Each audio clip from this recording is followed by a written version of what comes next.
नमस्कार, city news के bulletin में आप सभी का स्वागत करती हूं। मैं हूं आपके साथ शिल्पा बाटी। जमशेदपुर रेहान की संदिग्ध मौत पर बवाल, एफआईआर के बाद भी नहीं हुई कार्रवाई। परिजनों ने उपायुक्त कार्यालय के समक्ष आरोपी डॉक्टरों की गिरफ्तारी की मांग को लेकर किया जोरदार प्रदर्शन।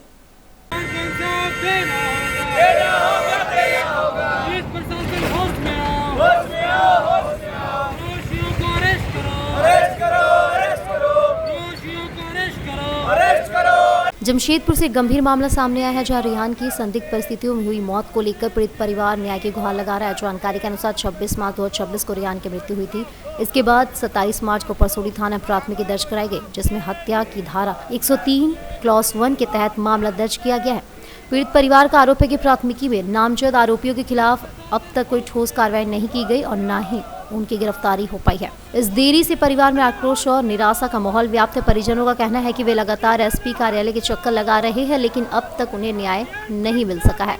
प्रशासनिक उदासीनता पर सवाल उठाते हुए परिवार ने उपायुक्त पूर्वी सिंहभूम से हस्तक्षेप की मांग की है। उन्होंने अपील की है कि मामले को गंभीरता से लेते हुए जल्द से जल्द दोषियों की गिरफ्तारी सुनिश्चित की जाए, ताकि पीड़ित परिवार को न्याय मिल सके।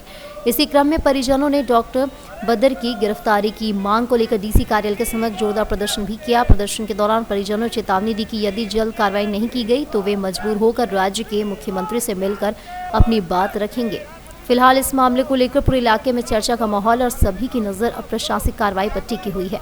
देखिए, आम पब्लिक के साथ ऐसा केस अगर होता तो उसको पुलिस तो पकड़ के ले जाता, लेकिन ये डॉक्टर ये सरेआम घूम रहा है। एक तरह से जाने जाने में हत्या है और एक नाबालिग बच्चा, उसके परिवार के साथ क्या बीत रही है ये अब सोचिए। तो हम चाहते हैं कि ये डॉक्टर को जल्द से जल्द इसका ऊपर कार्रवाई हो। पुलिस प्रशासन जो हाथ पे रख के बैठे हुए हैं परसोदी के, वो तुरंत कार्रवाई करके उसको अरेस्ट करें, उसका क्लिनिक को सील करें और उसको लाइसेंस को कैंसिल किया जाए और उसको आम पब्लिक के जैसा ट्रीटमेंट किया जाए। और हेमंत सरकार में ये बहुत तरह का छूट दिया है। इंसाफ चाहते हैं, हम लोग को इंसाफ मिले। हम लोग बार बार धरना पे क्यों बैठ रहे हैं, यही हम लोग को उनसे पूछना है। ताकि क्या वजह है कि हम लोग बार बार धरना पे बैठ रहे हैं, कोई तो वजह होगा ना डीसी साहब। ये डीसी साहब से अनुरोध करना है, सर आप इस मामले को देखें। 27 तारीख को जब एफआईआर दर्ज हुआ तो अभी तक कार्रवाई क्यों नहीं हुआ है? वो क्लिनिक खोल कर बैठा है, अब घूम रहा है एकदम, अब पुलिस को ठेंगा दिखा रहा हो। चाहते क्या आप लोग? हम लोग इंसाफ चाहते हैं। मेरे भाई का जो कातिल है उसको सजा मिले, वो अरेस्ट हो और जो जेल जाए और उसका क्लिनिक को सील किया जाए और उसका लाइसेंस रद्द किया जाए। ये चाहते हैं आप लोग? जी। ये अभी तक हुआ नहीं है? ये अभी तक कुछ नहीं हुआ, कुछ नहीं हुआ। तो आगे फिर क्या करेंगे? धरना के बाद अगर नहीं हो, आप लोग का मांग पूरा होता है अगर यहाँ से हम लोग को इंसाफ नहीं मिला तो हम सरकार जो मुख्यमंत्री साहब हैं उनके पास जाएंगे। हम बहुत आगे तक जाएंगे अगर मेरे को यहाँ से इंसाफ नहीं मिला तो। ये मानगो नर्सिंग होम चला रहे डॉक्टर अशरफ बदर के खिलाफ है। विगत दिनों रेहान नामक नाबालिग युवक का माइनर ऑपरेशन के द्वारा हालत को गंभीर करते हुए उसकी हत्या कर दी गई थी, जाने अनजाने में जैसे भी। लेकिन ये एक जिम्मेदार डॉक्टर को शोभा नहीं देता है। ये डॉक्टर औने पौने रेट में किसी का भी ऑपरेशन, जैसा भी ऑपरेशन, कुछ भी ऑपरेशन कर देता है।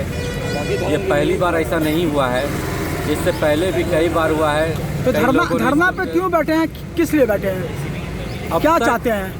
इतना लिखित देने के बाद में, एफआईआर होने के बाद में और सीनियर एसपी से मिलने के बाद में, डीसी साहब को इन्फॉर्म देने के बाद में भी डॉक्टर का ना अरेस्टिंग हुआ, ना डॉक्टर का नर्सिंग होम सील हुआ, ना डॉक्टर का लाइसेंस रद्द हुआ। इसमें कोई भी भूमिका नहीं निभाया गया है प्रशासन द्वारा और साथ ही पोस्टमार्टम में भी देरी किया जा रहा है। तो आप लोग क्या चाहते हैं? कहीं ना कहीं पीड़ित परिवार को ये लगता है कि डॉक्टर लीपापोती करना चाह रहा है और डॉक्टर का कहीं ना कहीं बैकग्राउंड से मदद मिल रहा है। आम जनमानस का, जनता का